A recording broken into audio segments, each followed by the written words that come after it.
My objective is to talk to you about what this means to Wendover specifically. And I've entitled this 5 Points of Pain. And just trying to summarize that in very short order. The first of the 5 points of pain is the kind of chaos that will be wrought in Wendover in the period between 2017 and 2021, when there will be construction traffic 10 hours a day, Monday to Friday, and 5 on Saturday, with, interesting enough, another hour before and after allowed to set up and tear down. So we'll see enormous activity along the entire stretch. There'll be more, I couldn't begin to list all of the temporary road closures and diversions, the lanes that will disappear. I've listed a couple here, Ellesborough Road, Bacombe Lane, Bacombe Lane, etc. And there will be enormous destruction of footpaths and lanes as part of that process.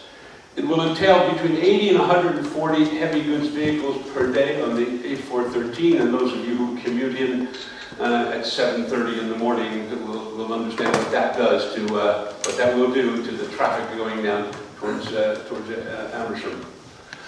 It is anticipated this will increase traffic on the A413 by 30%. The second of those 4 points of pain is the permanent environmental loss. And again, one can't possibly describe all of the impact of this enormous amount of construction. But there are 13 farms in the Wendover area that currently exist. 11 of them will be significantly affected, in many cases with permanent loss of property. Part of the Grimm's Ditch and the Jones Hill Wood will be destroyed. I think it was 46% of Jones Hill Wood will be destroyed. 14 buildings are scheduled to be demolished, including, as we all know, 8 homes on Ellesborough Road. It's estimated 19 kilometers of priceless hedgerows will be lost in this construction process. And it's not just that which happens on the line itself, but it's in all of the construction areas on either side. The impact on wildlife and on the sensitive flora of the area is also significant. Comments made there about some specific species that are literally under threat from this huge construction project. The third area, and the one most visible to all of us, is what this monstrosity will look like. This is a line that's going to go across the entire Chilterns AONB from Amersham north. And there will be a whole series of embankments, viaducts, and we use words like viaduct easily. It sounds like a nice word, but what a viaduct means is something that looks like that. That is a very good interpretation of what a viaduct would look like going off right below the bypass at the base of Wendover. You can recognize the area of St. Mary's Church is up on the right. But perhaps the next slide gives you some better idea, because that shows you a pretty accurate representation of how big this will be. From the base of the roadway on the A413 to the top of the wires on the gantry is 22 meters. That's higher, significantly higher than the top of St. Mary's Church. This will tower over everything. I repeat, 22 meters to the top of the gantry. This shows some partial attempt at noise suppression on either side of the train. It's likely that in order to achieve the amount of noise reduction required, those side barriers would extend higher, up literally to the top of the cars themselves.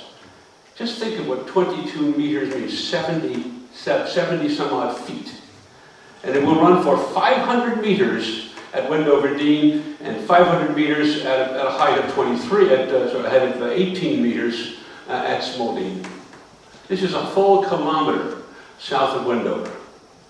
Just enormous blight on the landscape. By the way, that picture is this comes from a government publication, by the way. This is not made up by our local artists. That shows one of several ponds. Hidden in the information is a series of ponds built to take the runoff of toxic material from the trains. And there it's expected that they will be used as settling ponds and hopefully will contaminate the groundwater. We can hope. Here's another example of the visual blight. That thing is what will appear at the beginning and at the end of the green tunnel in Wendover. So that's going to be at the base of Bacombe Lane, basically, and it will be on the other end, heading out towards Nashley Lane. And at any point where there is an entrance to or exit from a tunnel.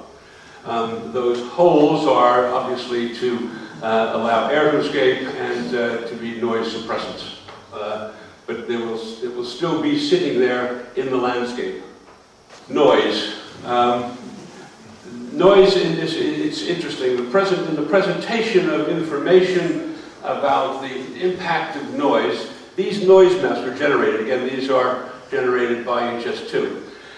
Those differing bands of color describe different levels of noise. So the sort of brownish color, the one below the orangey type, would tell you that the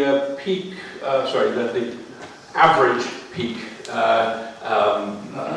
noise is about 65 decibels. But that doesn't describe the actual peaks. The peaks are about 15 decibels higher. And in that brown area, 36 times an hour at peak times, because 18 trains will run in each direction. 36 times an hour, you'll achieve levels of sound equivalent to standing next to a lawnmower. Every day, 36 times an hour. This is not trivial. And yet, of course, the amount of compensation even being suggested doesn't address remotely the number of people that will be affected by this. This happens to be the map south of Wendover, the same thing will happen north. You can see where the tunnel begins, by the way, as we approach Wendover village itself. We've already talked, Hillary's already talked about blight and the loss of value to property, but this is dramatic in terms of Wendover. There will be a permanent reduction in the value of homes in Wendover, and yet the amount of money being offered in compensation is trivial. We will be suffering through increased noise, visual pollution, air pollution, increased traffic, but hardly any homes in Wendover will qualify for compensation under the current definition of compensation. It's a frightening thought. Now there is an answer to this. A bored tunnel throughout the Chilterns would address most, not all, but most of those issues. And it's my turn now to turn over to Ray Payne to explain what that might look like. Thank you very much for all of that, and thank you for inviting me here today. And as you can see from this, I was appointed by the Secretary of State for the Environment, and part of my brief, amusingly perhaps for some, is that I have to represent the national interest. And I've taken it upon myself to think that it's not in the national interest to plan a high-speed route through the widest part of the Chilterns in the way it is being done. And I haven't been sacked yet, which is why I'm standing here. It has been, I've been summoned once, but I've not actually been given my letter of dismissal. And I don't anticipate getting it, because the overwhelming consensus of view which you've heard today is, of course, that a continuous tunnel has so many advantages for it that it also defies explanation as to why one should argue against it.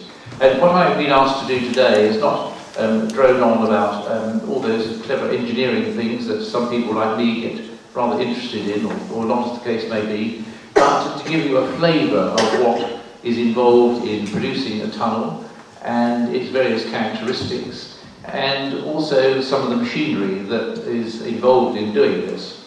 And the first slide that I've got is from Crossrail. And for those of you who've never seen a tunnel boring machine, this is what one looks like. This is a baby compared with the tunnels that are contemplated under the Chilterns.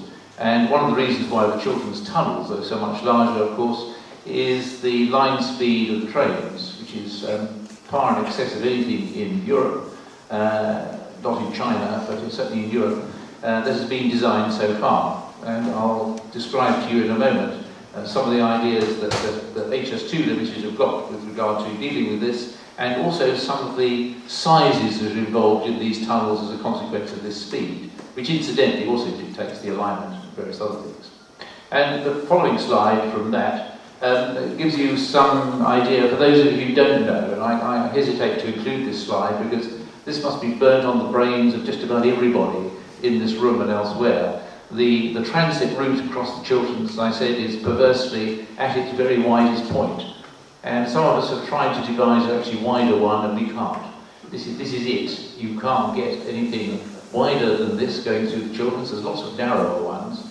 But this is a rather interesting route in that the tunnel now ends at Mantleswood, which is near Little Missenden. And it's the only tunnel, I mean, I've designed and built tunnels around the world and various other structures, but I've never designed and built a tunnel that ended at the top of a hill. And I must say, I struggle to find an engineering reason for that. There's all sorts of political reasons, I suspect, but nonetheless, there it is. And from there on to beyond Wendover, and the boundary of the AONB is the bit that we've been talking about. The following slide from that, in case you were wondering what building a surface route through the Chilterns looks like, it's a bit like this, but on a grander scale. I mean, this was a comparatively slow route. The distance between the tracks is much closer. And here, this goes through the AONB bit on HS1. And you can begin to get some flavour of what's going on, what's involved in building one of these things.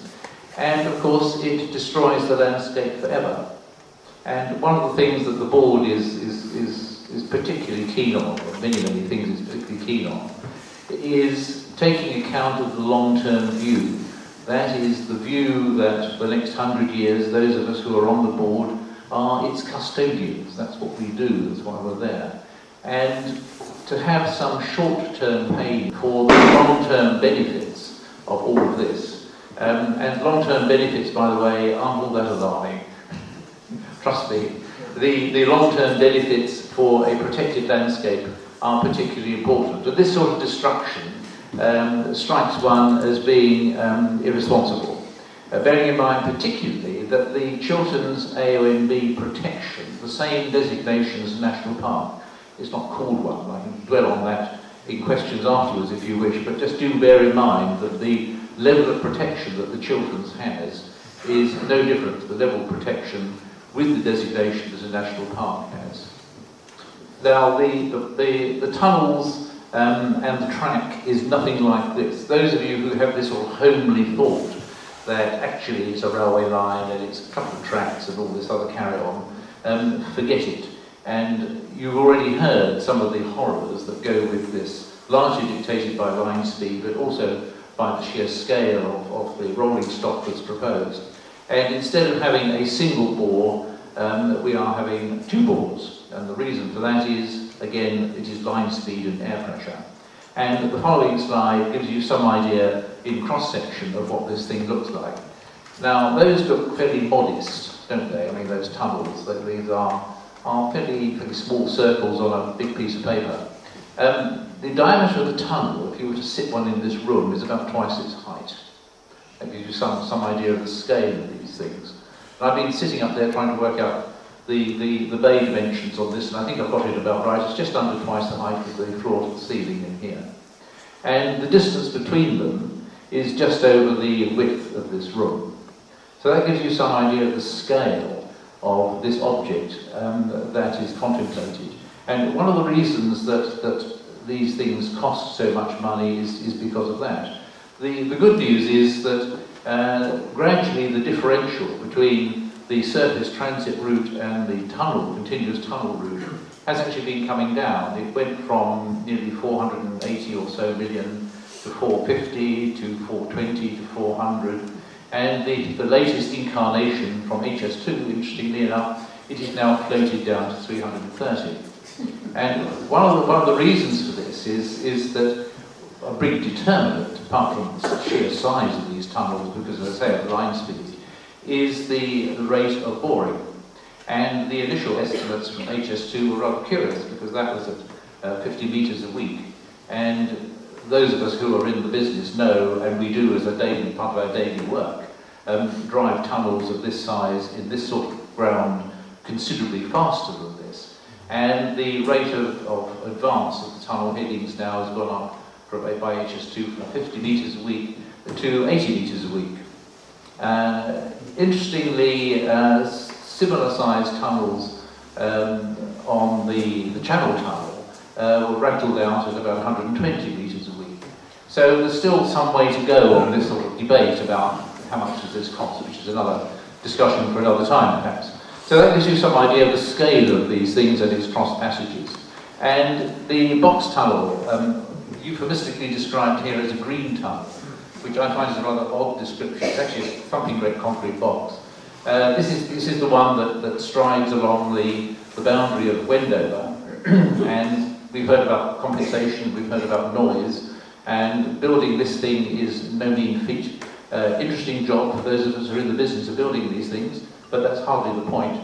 This is 20 metres or so wide, it's wider than the width of this room, and it's about the same height, a bit more. So that gives you some idea of the scale of constructing this on the ground. And you've already seen some images of what these things look like in practice and perhaps in reality here. But the fact of the matter is that it is a monumental piece of work. And all caused, interestingly enough, by another odd piece of engineering design, which I find rather sad. And that is, it's the only time in my life that I've seen a tunnel designed on the basis of a surface alignment. I mean, it's not, I mean, the engineering that I was taught, and as the laws of physics have changed over the last few years, it was very different because you design tunnels to accommodate geology and stuff. Here we have a surface transit route that is gradually getting buried into the ground in the mirror image and shadow of its surface alignment. And as a consequence of that, of course, we get all these rather curious but unfortunate and devastating on people's lives consequences of that, and one is to be seen here at Wendover. So, in conclusion, we have some images for you, not quite right yet, but they are more or less the areas that I think we're concentrating on. And you've heard from Hilary about this zone of influence and so forth. This is an image of the area from which the construction of the transit route, surface and tunnel, this is the surface one, will be seen. It's an area of about 60 square kilometres. It's by any standards, if you can see it, then the chances are that your property will be affected in some way, and your life most certainly will be, simply because of the stress and so forth that goes on to this. So this is the array. This is the area that the surface route will be seen during construction, and the next slide is the area from which it will be seen during operation. And this is about 40-45 square kilometres. It's not quite right, there's some gaps to go in the middle, but you get the general trend, you get the sort of general principle here, is that this particular piece of engineering work has an enormous influence, well beyond its trace upon the ground. And my last slide shows the zone of the area of influence, the sort of visibility area for a continuous tunnel, and this is the tops of the intervention shaft housings. And here we have a visibility area of 5 or 6 square kilometres. So there's some numbers for you just to think about. And if again you wanted any reason for doubting the wisdom of having a continuous tunnel, I perhaps have helped your thinking in that way. Thank you.